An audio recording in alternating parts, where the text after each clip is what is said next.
Hi, welcome to Art Talkers. Banyak banget yang nge-request kasus berikut walaupun sebenarnya udah dibahas di mana-mana karena ini sangat viral. Namun ternyata detail dari kisah ini cukup membuat kita merinding dan penuh dengan aksi kepahlawanan. Kisahnya tentang seorang wanita yang bernama Jennifer Riordan yang tersedot keluar jendela saat menjadi penumpang pesawat Southwest Airlines nomor penerbangan 1380 pada 17 April 2018. Kisahnya cukup dramatis dan bikin kita merinding. Dan kali ini saya akan cerita berdasarkan sudut pandang wanita yang duduk dua kursi di sampingnya, yaitu si Holly Mackey. Segera akan kita dalami.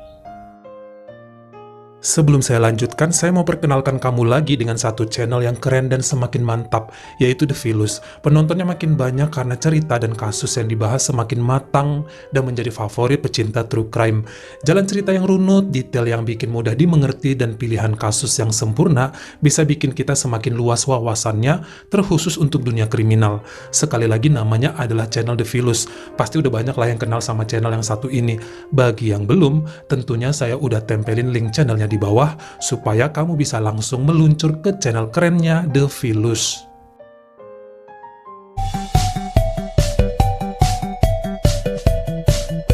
Ada berita yang cukup menghebohkan dunia penerbangan pada 17 April 2018. Pesawat Southwest Airlines dengan nomor penerbangan 1380 akan berangkat dari Bandara LaGuardia di New York menuju ke Dallas, Texas, Amerika.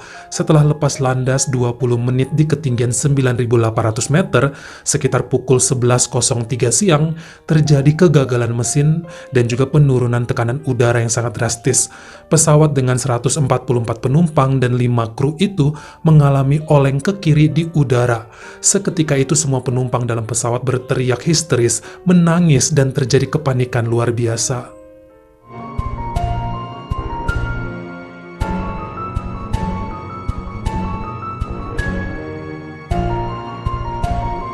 Saat itu pesawat ini dikendalikan oleh pilot wanita yang bernama Tammy Jo Salz yang berusia 56 tahun dan co-pilot Darren Ellisor yang berusia 44 tahun. Dalam peristiwa itu terjadi ledakan mesin di bagian kiri pesawat yang mengakibatkan salah satu jendela di barisan penumpang pecah dan menghilang. Untungnya kemudian sang pilot berhasil mengendalikan pesawat dan melakukan pendaratan darurat di Bandara Internasional Philadelphia. Tapi sayangnya ada satu orang wanita yang tidak selamat dan hampir tersedot keluar jendela yang copot itu.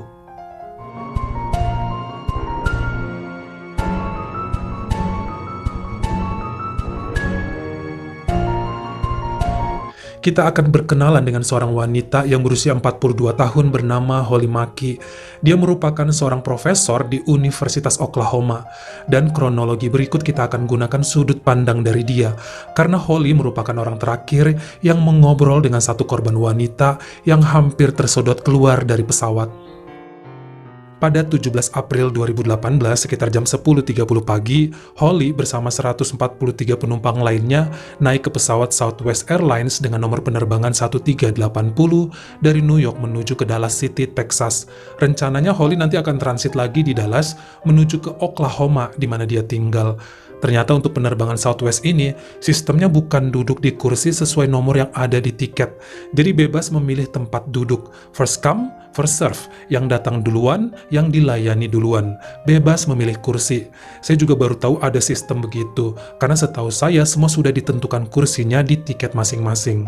Kemudian Holly memilih untuk duduk di kursi 14C yang ada tepat di sisi gang ataupun di sisi lorong pesawat. Kemudian dia menaruh tas kecilnya di bawah kursi sambil menunggu penumpang lainnya masuk. Beberapa menit kemudian ada seorang wanita berusia 43 tahun yang bernama Jennifer Riordan berjalan di lorong pesawat sambil melihat-lihat mau duduk di mana dia kira-kira. Lalu berhenti di barisan kursi 14C dan bertanya kepada Holly, apakah dua kursi di sampingnya yaitu 14A dan 14B udah ada orangnya? Holly menjawab, oh ini kosong, saya sendirian kok. Setelah saling senyum satu sama lain kemudian Jennifer menduduki kursi 14A tepat di dekat jendela. Hal ini membuat membuat kursi tengah di antara mereka, yaitu 14B, menjadi kosong. Baik Holly dan Jennifer kemudian langsung mengencangkan seatbelt mereka. Mereka sempat salaman dan berkenalan, lalu ngobrol sebentar, kemudian larut dengan majalah masing-masing. Jadi kursi 14A, 14B, dan 14C ini letaknya di bagian kiri pesawat. Dalam beberapa menit kemudian, penumpang mulai memasuki pesawat. Kelihatannya sudah hampir penuh dan kursi 14B di tengah mereka belum juga terisi. Sepertinya ini wajar ya, karena biasanya kursi tengah itu kurang menjadi favorit. Saya juga nggak suka berada di kursi tengah pesawat dengan kiri kanan orang yang kita nggak kenal gitu. Agak canggung rasanya. Sampai beberapa saat kemudian, pesawat penuh dan ada seorang gadis muda yang berusia 12 tahun datang dan duduk di kursi 14B di tengah antara Holly dan Jennifer. Anak gadis ini kelihatan terus saja sibuk dengan jet-jetnya sampai nggak peduli dengan di sekitarnya. Kepalanya nunduk terus dan matanya itu nggak jauh dari layar handphonenya. Setelah kru kabin menutup pintu pesawat dan terdengar kapten berbicara dari intercom mengucapkan selamat datang di pesawat ini dan sebagainya, kemudian seperti biasa, beberapa pramugari mempraktekkan cara penyelamatan dan prosedur umum sebelum terbang. Sebagian besar penumpang nggak ada yang memperhatikan, kebanyakan sibuk membaca, sebagian mematikan alat elektronik mereka, atau sibuk mengirim pesan-pesan terakhir buat keluarga sebelum handphonenya di-off. Dan anehnya, menurut Holly kala itu, dia sangat memperhatikan pramugari yang mempraktekkan penggunaan masker oksigen, penggunaan pelampung, dan tentang pintu darurat. Ini sangat aneh bagi Holly, karena dia udah biasa terbang dan hampir udah nggak peduli sama hal begituan. Tapi saat itu entah mengapa dia sangat memperhatikan pramugari yang mendemokan alat-alat tersebut. Sampai pramugari selesai dan ada pengumuman semua penumpang untuk duduk dan rileks. Tapi entah mengapa Holly ini punya perasaan gak enak. Dia gak bisa rileks dan merasa ada yang gak bener nih sama penerbangan dia kali ini. Tapi dia gak tahu apa. Hal lainnya yang mengganggu perasaan Holly adalah tadi di bandara, dia minum 1 gelas besar es kopi. Dan hal ini bikin dia sekarang kebelet pipis. Namun karena pesawat baru lepas landas dan gak ada yang boleh menggunakan toilet dulu, jadi disuruh tunggu sebentar sampai pesawat stabil nanti di udara. Saat itu Holly punya 2 keresahan, perasaan aneh dengan penerbangan tersebut dan juga kebelet pipis. Saat itu Holly melihat ke arah jendela ketika pesawat mulai terbang semakin tinggi, meninggalkan bandara LaGuardia di New York. Sampai di atas dan merasa pesawat sudah stabil pada ketinggiannya, Holly langsung melepas seatbeltnya dan berdiri ke arah lorong dengan niatan mau ke toilet. Dia mau pipis, tapi sayangnya kemudian suara pilot dari intercom mengatakan bahwa akan ada sedikit guncangan dan semua penumpang diwajibkan duduk dan memasang seatbelt mereka. Jangan dulu menggunakan toilet dan tidak berpindah tempat. Kemudian lampu pesawat dipadamkan dan Holly kembali duduk. Dia mulai frustasi dan kecewa lalu sedikit menggeram dengan mulutnya. Saat itu kemudian Jennifer yang ada di dekat jendela memandang wajah Holly sambil tersenyum hangat dan bertanya, "Apa kamu baik-baik saja?" Holly mengatakan, "Aku mau ke toilet."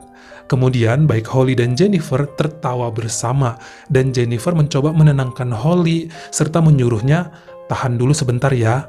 Mereka saling senyum lagi. Sementara anak perempuan yang ada di tengah mereka terus sibuk dengan game di handphonenya sambil terus menunduk. Beberapa menit setelahnya justru guncangan terasa makin kuat. Holly melihat beberapa pramugari juga masih duduk dengan menggunakan seatbelt mereka. Perasaan aneh kembali menyerang Holly.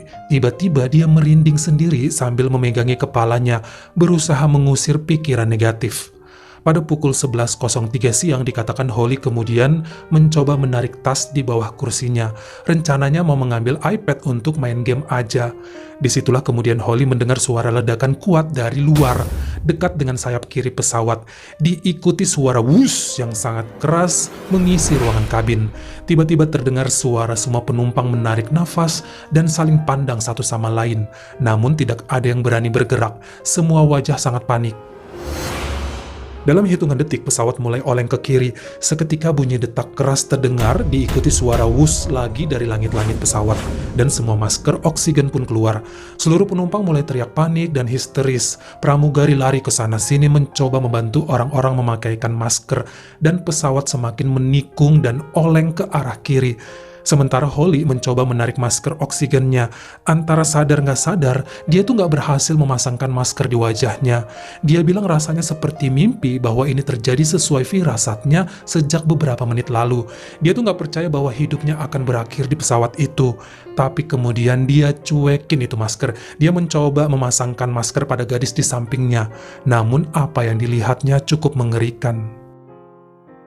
Ledakan yang didengar di luar pesawat tadi berasal dari penutup mesin yang ada di bawah sayap kiri. Letaknya nggak jauh dari jendela 14A di mana Jennifer duduk. Ternyata ledakan tadi memecahkan jendela tersebut dan mengakibatkan tekanan udara di luar lebih besar hingga Jennifer tersedot keluar dari jendela. Tapi dia belum tertarik sepenuhnya terlempar karena seatbeltnya masih dengan kuat menahan pinggangnya. Namun, bagian tubuh dari pinggang sampai kepala sudah berada di luar jendela dan dia terbentur-bentur di luar sana. Sementara gadis kecil yang duduk di tengah mereka juga mulai tertarik ke arah luar karena walaupun tubuh Jennifer menutupi jendela, masih ada bagian kosong yang pecah mencoba menyedot gadis itu.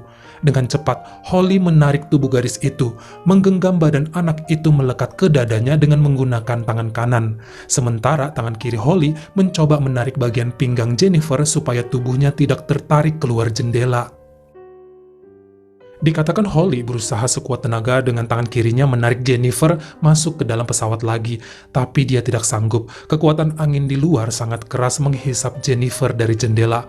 Holly mencoba berteriak kepada semua orang yang ada untuk menolongnya. Tapi suara Holly tenggelam dengan ributnya suara penumpang lain yang lebih berisik berteriak minta tolong, memanjatkan doa, dan menangis. Belum lagi suara mesin yang terbakar dan suara dengung di dalam kabin yang hampir membuat orang itu nggak bisa mendengar suara mereka sendiri. Jadi mirip kalau kuping kita kemasukan air, orang teriak itu suaranya nggak terdengar dan seperti redup. Sementara pramugari dan kru kabin sibuk dengan beberapa protokol untuk membuat pesawat tetap terbang, supaya pesawat bisa mendarat darurat dan tidak terjatuh. Yang pasti hingar-bingar dan saling menyelamatkan diri masing-masing. Saat itu semua penumpang yakin kalau mereka itu nggak bakal selamat, karena pesawat terus saja oleng ke samping dan turun semakin deras menuju tanah. Holly terus berteriak dan sempat melambai-lambaikan tangannya minta tolong, tapi semua orang katanya udah fokus sama diri sendiri dan kebanyakan menutup wajah mereka dengan tangan ataupun bantal lehernya, bahkan berteriak lebih kencang, sampai kemudian pesawat mulai dalam posisi stabil, namun dengan suara mesin yang masih sangat berisik terdengar. Barulah orang-orang di sekitar Holly melihat Jennifer yang sudah hampir keluar jendela. Sebagian berteriak memanggil kru kabin, namun kelihatannya 3 pramugari yang ada nggak mendengar panggilan mereka, karena sebagian sedang membantu pilot, sebagian lagi membantu anak-anak yang menangis di kursi bagian belakang. Holly berpikir kepala si Jennifer ini kan sudah berada di luar pesawat lebih dari 10 menit tanpa oksigen. Nggak ada orang yang bisa bertahan selama itu. Tapi tangan Jennifer terus bergerak menandakan dia masih hidup. Sepertinya tangan kiri Holly kemudian pegel dan dia melepaskan pegangannya dari pinggang Jennifer. Dia bukannya mau melepaskan tubuh Jennifer, tapi dia yakin tubuh Jennifer masih akan tersangkut karena seatbeltnya kuat. Kemudian Holly menggenggam tangan Jennifer dan mengelusnya, seakan mau berkata, "Kamu tidak sendirian, aku terus menjagamu, kamu tidak akan tersedot keluar." Holly kemudian menyentuh pinggang Jennifer lagi dan mengelusnya, memberikan rasa nyaman. Sampai kemudian ada seorang nenek yang duduk di belakang Holly, menyentuh pundak Holly sambil berdoa. Beberapa menit kemudian, suara mesin sudah mulai reda. Pilot memerintahkan dari intercom supaya pramugari bisa keliling, dan saat itulah mereka mengetahui keadaan Jennifer yang tersangkut di jendela. Mereka awalnya menarik Holly dan gadis 12 tahun tadi, serta memindahkan mereka ke kursi lainnya. Ada seorang peternak bernama Tim McGinty dan seorang pemadam kebakaran, Andrew Needham, kemudian menarik tubuh Jennifer dari jendela itu. Sebenarnya mereka tahu saat itu resikonya tinggi. Mereka berdua bisa saja tersedot keluar jendela, tapi mereka nggak peduli dan tetap bertekad menyelamatkan Jennifer. Kemudian berhasil menarik tubuh Jennifer ke dalam kabin, serta meletakkannya di lantai lorong pesawat. Mereka berdua jugalah yang menutup jendela itu dengan tubuh mereka sendiri supaya tidak ada orang yang tersedot lagi sampai pendaratan darurat dilakukan. Karena mereka coba tutup pakai beberapa benda, tapi semua malah tersedot keluar. Jadi pakai badan mereka aja sambil saling berpegangan dekat jendela. Seorang pensiunan perawat dari Texas bernama Peggy Phillips kemudian memberikan CPR mencoba membantu Jennifer. Menurut Holly, keadaan dalam pesawat saat itu masih berisik dan kacau karena jendela yang terbuka masih juga menyedot keluar beberapa barang dari dalam pesawat. Semua penumpang membeku di kursi mereka masing-masing sambil menyaksikan Peggy mencoba menyelamatkan Jennifer. Hingga 18 menit kemudian, pada pukul 11:21 siang, sang kapten berhasil mendaratkan pesawat dengan selamat di Bandara Internasional Philadelphia. Begitu pesawat berhenti, kapten pilot langsung menghubungi bagian medis bandara dan mereka dengan sangat cepat membawa tubuh Jennifer keluar dari pesawat dan mengirimnya ke rumah sakit yang tidak jauh dari bandara. Namun sayangnya Jennifer tidak berhasil diselamatkan.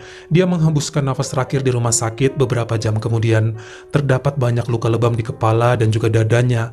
Sepertinya itu karena benturan saat dia terkena angin dan goncangan pesawat saat terjadi turbulens. Tengkorak kepalanya juga dinyatakan rusak.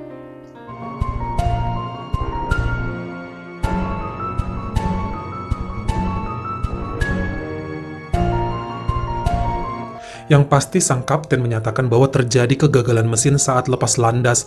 Kalau saya jabarkan detail kerusakannya cukup panjang.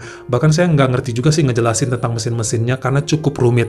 Kamu bisa cek di Wikipedia detail kerusakan mesin penerbangan 138 tersebut. Kejadian ini tentunya membuat semua penumpang yang menjadi cukup trauma, khususnya Holly yang mengatakan punya firasat buruk di menit-menit sebelum terjadinya ledakan itu. Holly mengaku tumben pagi itu dia tiba di bandara cukup cepat sehingga mencoba untuk memesan es kopi dalam ukuran besar. Katanya dia tuh nggak suka es kopi dan lebih memilih kopi panas biasanya. Tapi entah mengapa saat itu dia pengen banget minum es kopi, bahkan beli yang ukuran super jumbo. Selain itu saat boarding bersama penumpang lainnya yang satu pesawat dengan dia, kemudian Holly sempat bengong dan kehilangan mereka. Padahal tadinya udah ngantri bareng dan saling berdekatan. Jadi dia sempat salah arah sendirian.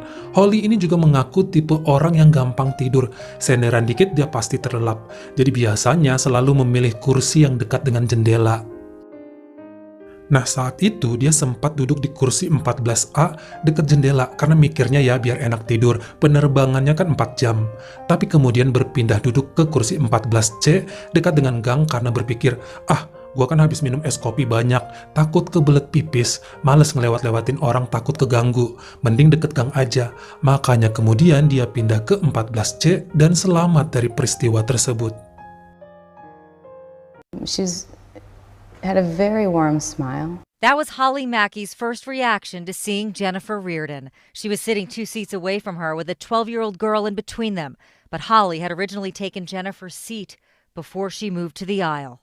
I had actually initially taken the window seat, and then I'd had a really large cup of coffee and thought I'm going to be inconveniencing everybody. It wasn't long after takeoff when tragedy struck. The engine exploded, and the window Jennifer was sitting next to, gone. Jennifer didn't make it home from that flight, but Holly wants the family to know she did not suffer. If I ever had a conversation with her family, I would want to be able to tell them that she wasn't alone. Sedikit cerita tentang Jennifer Reardon yang menjadi korban dalam peristiwa ini. Dia berasal dari Albuquerque, New Mexico, Amerika, bekerja sebagai eksekutif bank dan meninggalkan seorang suami yang bernama Michael Reardon. 2 orang anak bernama Avery dan Joshua yang masih cukup kecil usia 12 dan 10 tahun. Saya juga salut untuk kapten pesawat Tammy Jo Salz dan wakilnya Darren Elliser yang berhasil membuat pesawat mendarat dengan selamat. Karena kalau kamu nonton nih kesaksian para penumpang lainnya, mereka itu udah mikir yang macem-macem. Bagaimana menurut kamu? Apa Holly juga bisa kita sebut sebagai pahlawan walaupun Jennifer tidak bisa diselamatkan? Kamu komen di bawah. Kalau kamu suka sama video ini, jangan lupa ya klik like dan juga tombol share-nya. Buat yang baru pertama kali mampir atau udah sering mampir tapi belum berlangganan, jangan lupa klik dulu tombol subscribe.